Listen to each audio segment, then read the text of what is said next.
कुंडलिनी शक्तीला जेव्हा विशुद्धी चक्रापाशी येते तेव्हा तिथे काही काही जणांचं म्हणजे अटकाव निर्माण झाला असते, काही काही जण जाणीवी ते त्यांनी अगोदर केलेल्या मंत्र जपामुळे एक प्रकारची रिॲक्शन तिथे स्टोअर झालेली असते आणि ते काढण्यासाठी महत्त्वाचा एक मंत्र म्हणजे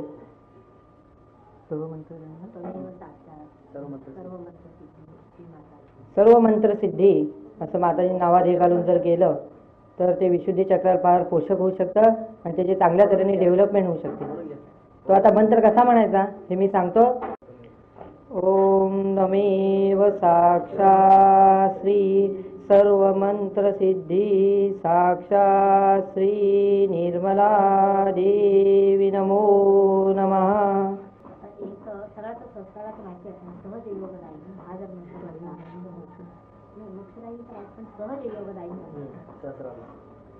त्या सहस्राराच्या प्रोग्रेससाठी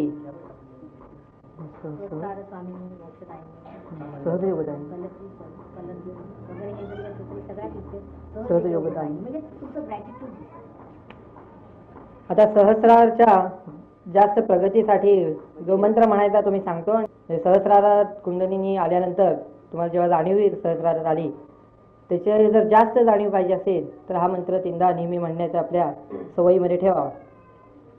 ओम तमेव साक्षात् श्री सहजयोगदायिनी साक्षात् श्री निर्मला देवी नमो नमः.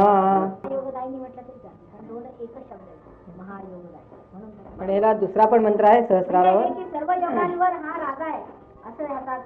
म्हणून मान्यता होण्यासाठी हा सहजयोगदायिनी आणि पूर्णत्वात येण्यासाठी सुद्धा कुठला महायोगदायिनी हा सुद्धा मंत्र सहस्रारावर म्हणण्याचा प्रघात ठेवावा. तो पण पुन्हा